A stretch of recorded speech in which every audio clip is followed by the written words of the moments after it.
Hi everyone, I'm coming at you today with another video. It's also a tag.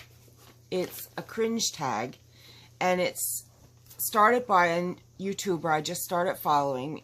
Her name is Shay Marie, or her YouTube is Shay Marie, and part of me is wondering if I should even do this video. I'm going to try and keep my composure because my cringes are a topic that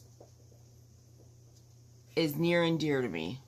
My cringes are something that makes me extremely angry and extremely emotional, and I'm praying to God I don't cry or get hostile. If I do, I probably won't even show this video.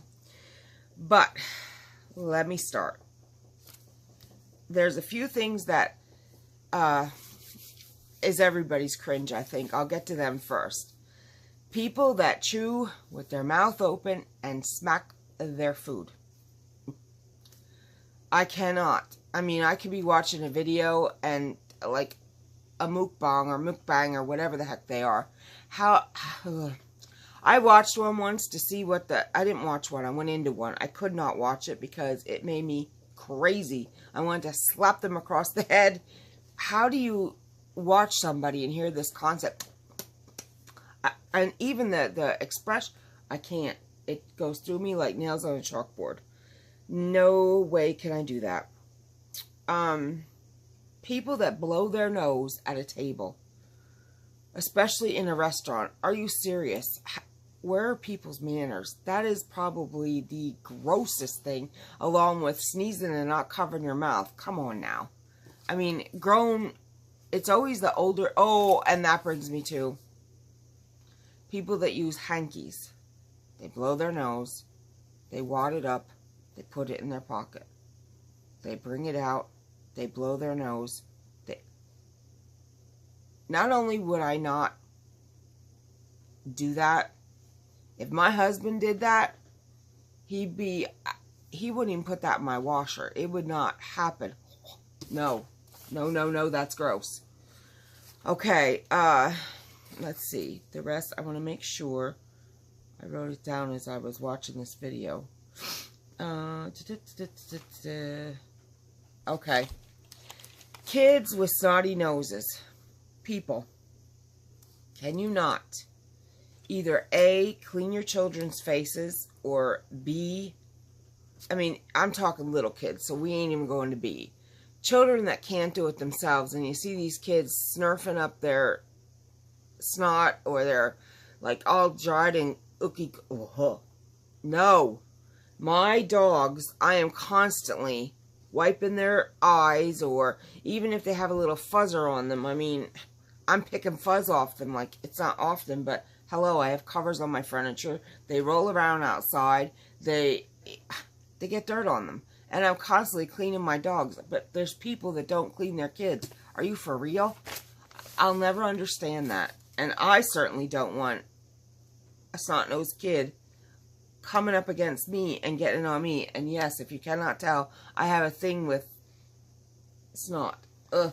And I'm sorry if that's a vulgar word, but I don't know what else it's called. That's what I was taught it is. Okay, here we go with what makes me extremely angry and emotional. Christmas time and Easter time. The minute it's coming, like that time of the season, I'm on my Facebook posting, like getting there, because it's constant. You see it all the time, or I'll add another one in a minute. You get that cute puppy for Christmas, and it's oh so cute. And then 2-3 months down the line, nobody wants to take it out potty. Nobody wants to clean up after it. Nobody wants the chore of feeding it. Nobody wants the chore of scooping the poop. And there's this sweet little puppy, or it grows up, and it's not cute and sweet anymore. One of my cousins was guilty of this. She kept getting puppies. I told my mom, she gets another one, I'm pucking her in the teeth. She would get puppies, and when they weren't puppies anymore, she would get rid of these dogs. I mean, I think she went through like 5 in a 3-year time span. And I said to my mom, I'm telling you now, my mom, Gracie, shh, hold on, my husband's home. Okay, we'll see how long it's quiet. He wasn't home. I don't know what was out there. But when he comes home, they howl and everything. If it wouldn't be so loud, I would actually let it on because it's actually hysterical. The sounds they make. Maybe I will. We'll see. Anyway, I told my mom, if she gets one more dog, I'm going after her. I'm going to puck her in the snoot, and I'm going to shake the crap out of her. And my mom's like, you mind your own business. Well, it is my business because I'm an animal advocate. Somebody got to speak for them. Luckily, she stopped getting puppies because I was on the verge of, I mean, I don't like to, I would have never hit her, but it would have been on. I'm telling you right now. Which brings me to dumping animals. Really, people? How can you do that? How? My husband yells, and he's not even yelling. He's just a loud person. And he raises his voice, and Dixie dives under the desk, and I'll never understand that because we never raise a hand to them. Ever. Never have we. No matter what they've ever done. And Molly, she jumps up at me, and she's hanging on me, and they don't like raised voices. So if he starts to raise his voice, and I look at their faces, and I can see them already starting to, you know, and he could just be telling me a story, and hello, we all do it. You're telling a story, and the excitement builds, and it's even a funny story.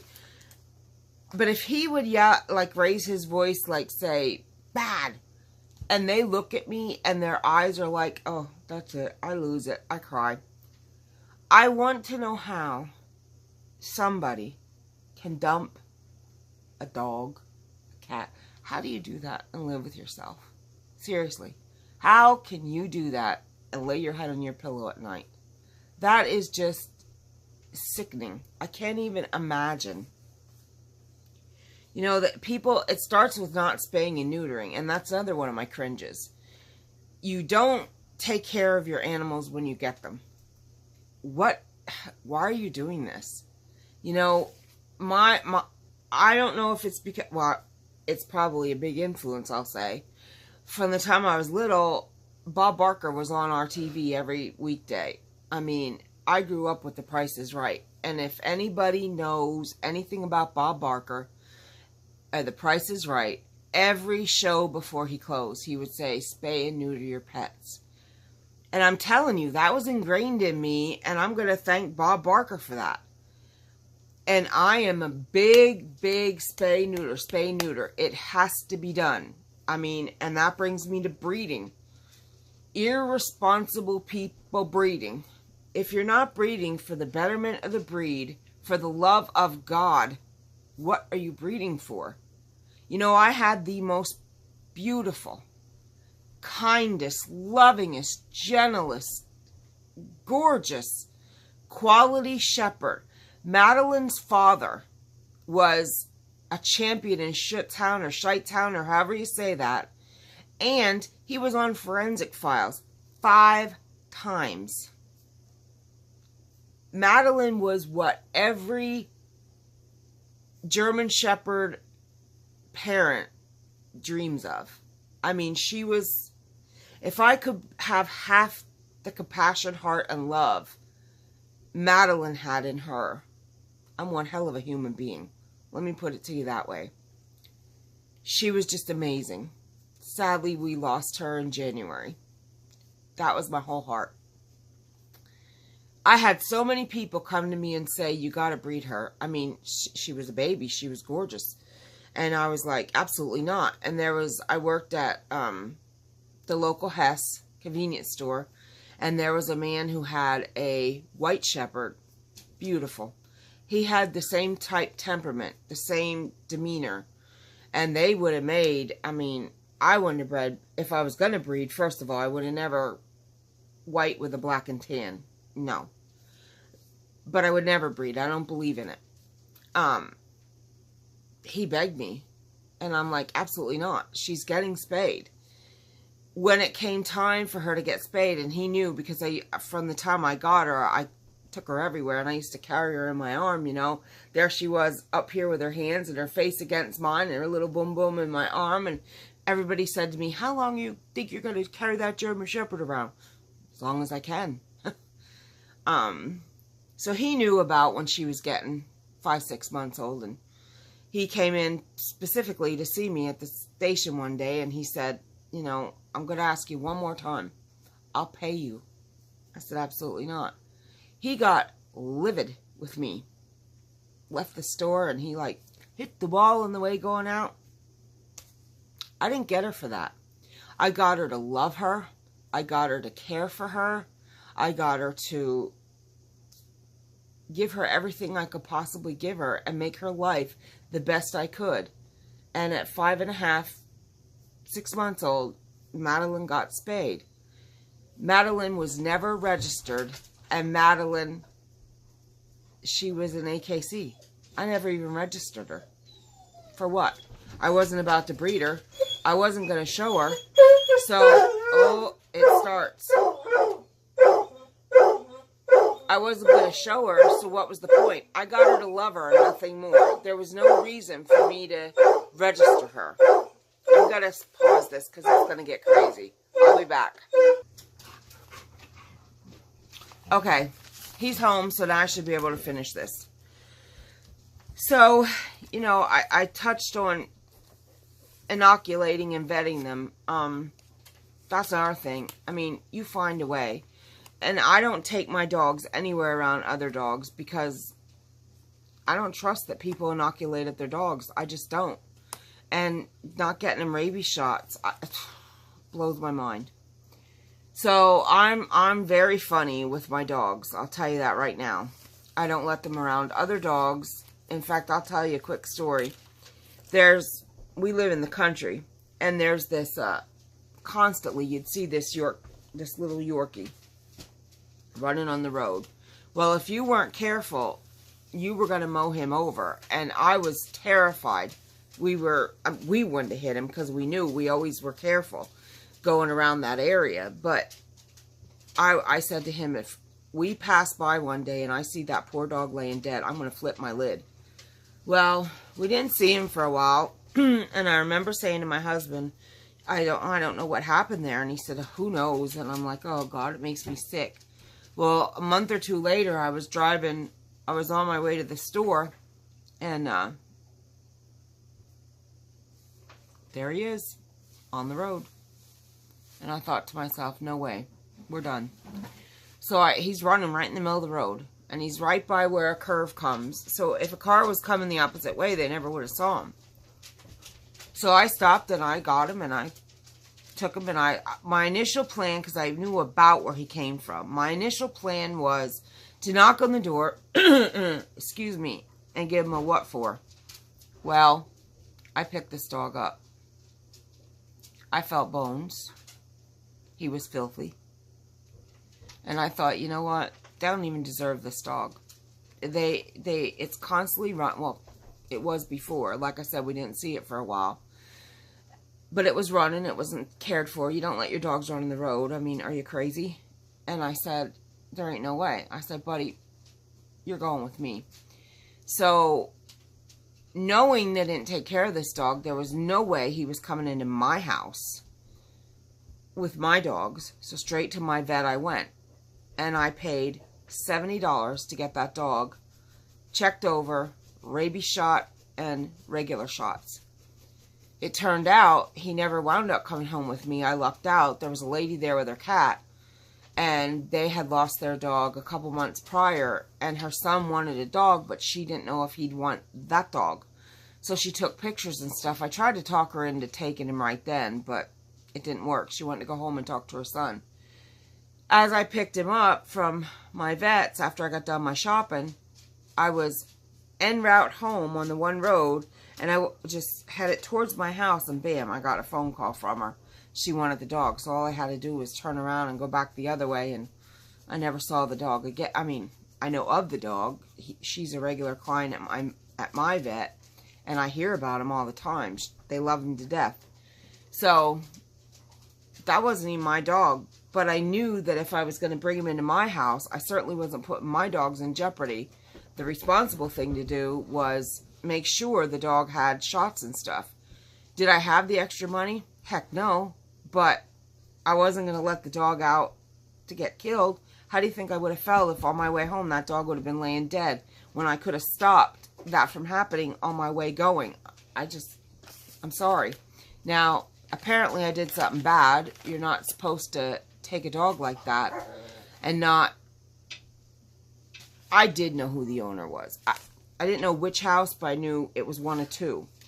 But my vet did go on their Facebook and put his picture and say about if you own this dog, come and claim it, blah blah blah. He was up there, so, and the lady that took him knew that if someone came to claim him, that she would have to relinquish him. It never happened, obviously, but apparently in Pennsylvania you're not allowed to just do that. You have to try and find the owner, I guess. I don't know. But that's my point. They didn't dump their dog. They just let their dog run free willy. I'll never get it.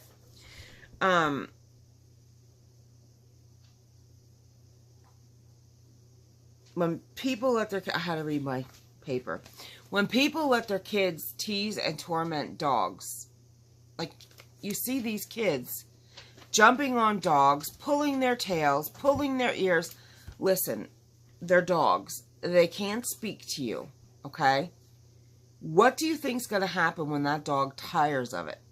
And the dog, like Benny there laying, when the other dogs, like Gunner and Dixie, are notorious for it. If you watch my videos, you see them come up to me all the time with something in their mouth. Well, they do that to Benny too, and sometimes Benny's like, and he'll snarl at them. But that's as far as it goes. He's just telling them, I don't want to play right now. He doesn't snip at them or nothing like that. But when dogs do that, that's them telling you to back up. If parents don't teach their kids that, what do you think happens when the snarling isn't enough or the growling isn't enough? The kid then gets bit, and who pays the price? The dog. So this is right back to people ruining a breed, the dog. People are so irresponsible when it comes to animals. It makes me cringe. It makes me sick. I just don't understand. And if you're not responsible and you don't have a clue on how to care for an animal, for the love of God, don't get them. They're not a showpiece. They're not a trophy. They're not a, oh yeah, I have a dog, I have a cat. Take care of them or don't get them. You know, and abusing them. How can you live with yourself? Our dogs, they've done stuff that they probably should get a spanking for. They're not perfect by any means. I mean, they're all, Molly's the youngest. She'll be 3 in November. They chewed the strap off my flip-flop that was $25. They shouldn't be chewing shoes, but they just did it. And I looked at my shoe and I went, seriously, guys, who did this? Was I mad? Yeah. Did I want to hit any of them? Absolutely not. It's a flippin' shoe. Who cares? I'm not going to punish and abuse my dog over a stupid shoe. But yet these people hit their dogs for stuff. They're dogs. What do you want them to do? And if you're so worried about your shoes, like me, normally I put my shoes up. I put them under the rocket chair. It's my fault my shoes got chewed because I left them there. Were they taught not to chew shoes? Of course. Did they have a moment of weakness? Clearly.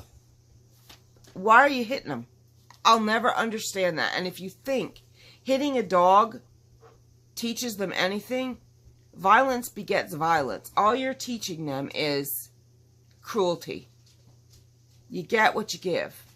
Don't be hitting dogs, and don't let your kids bounce and pull their ears and pull their tail, because eventually that growl is going to turn into a bite. And it's a shame for the child that was never taught that now has to endure a bite, and the poor dog that's probably going to get put down because of people's ignorance and neglect. It's sad. So there's another cringe for you.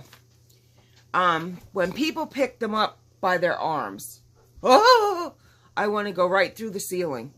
Even my cats, I get them behind their shoulders and I grab the excess fur and I pick them up and it never bothers them. They're purring the entire time. Oh, if they're sitting in front of me like that. I mean, normally I scoop up underneath and do that. But people with little dogs that grab their dogs by the arms, oh my God, I want to go right through the ceiling. It makes me crazy. Learn how to pick up a dog properly or don't pick them up. You're going to hurt them. Not having fresh water. That makes me crazy. You see it all the time. People aren't changing out their water, or dogs outside and they don't have water and it's like 90 degrees outside, which brings me to dogs being outside for one thing. Dogs on chains, dogs in a pen. I believe in dogs in a house, and if you're not going to have your dog in a house, why do you have a dog? Dogs are family people, are family animals. They belong with their family. What dog wants outside, in a pen, chained up, 24/7, maybe lucky enough to go out and get a walk or some attention here and there? It's a shame. And you would think in this day and age where the pet industry grows, like 60% every year profits rise in the pet industry because more and more people, thank God, are seeing their pets, their dogs, as children, as family. Thank God for those people. But there's still a large portion of people who don't look at dogs as anything but a dog. And it's a shame for the dog. You see it all the time. Look at the dogs in shelters. I love when they do the before and after and they show, you can see it. A picture's worth 1,000 words. These dogs look so, what's the word I want? They're just so down, they're depressed, you could see it. The light's not in their eyes. And then they get with a family and all of a sudden their mouths are open and their tongues are out. And their entire demeanor, expression, eyes, everything, it changes. Look at a dog chained outside. Look at a dog that lives its life in a pen. And then look at a dog that's in the house with the family. I mean, it may not be your belief that a dog should be in the house. Then don't get a dog. It's that simple. It's a shame. It really is. I know a lot of people use collars, but I get crazy when I see dogs that are like on a collar and they're panting like crazy and people say, well, he's doing it because he's pulling. They make harnesses for a reason. Our dogs don't even have collars. They don't even know what they feel like. We do harnesses. In fact, we upgrade it to backpacks because, like with Molly, she's a German Shepherd and they're working dogs. And if they have a job, you know, that she thinks she has a job if she's carrying stuff in her backpack and stuff, when you walk them, it changes. I mean, I'm not going to get into all the dynamic of that. You can look it up, but it does work. So we upgrade it from harnesses to backpacks, which is still a harness, but it has like pockets on the side. They're really nice. We love them. And then we put their collapsible water bottles in, or water bowls in. We put water bottles in. And of course, I carry a cooler, a backpack, a cooler. I don't have a backpack full of ice and cold water and such, and little treats and stuff. So to me, a dog should be on a collar when, a harness when they're walked, not a collar. And don't even get me started on prong collars and choke collars. And oh, Lord have mercy, I ain't even going there. So I'm proud of myself that I didn't cry or anything like that. But I do have one more. And this has to do with people. And it is these people that say, and it's funny, they're dating. Yet they haven't met them. I watch Catfish. And it's like, oh, I'm in a relationship with so-and-so for 2 years now. They don't even know what so-and-so looks like. But they're dating. They're in love. They want to get married and have babies, and are you serious? And if you watch Catfish, which I'm sure you have, 99% of the time, they're not even the sex they're saying they are. They're not the person they're saying they are. But you know what? They're dating. They got a good relationship going on. Seriously, how can you date somebody you never even met? Now, when, you know, I remember when my daughter was younger and she was like, I don't know, 9, 10, and oh, my boyfriend, and I'd have to chuckle. Okay, your boyfriend. And I would think to myself, you're definitely not going out on a date with this dude. You're not going in the movies. You're not going to hold his hand. You're not going to kiss. You know, what do you mean you're But she's a little kid. Of course she's going to say that. But I remember chuckling because she had no idea what dating was. She just wanted to say she had a boyfriend. Now it's like grown adults doing this, and it's like mind-blowing. You're dating someone you never met. Okay. Anyway, those are my cringes. And I'm going to link Shay Marie to this because it was her cringe, and she said if you have a channel to join in on the cringe, and I'm going to link back to her so you can also do it. If you don't have a channel, then just do it under the comments, she had asked. So yeah, that's my cringe tag, and I'm going to ask you to like, share, comment, subscribe, and click the notification bell. I have lots of videos up and lots more coming, and I want to thank you for stopping by and hope to see you back again. Thanks so much.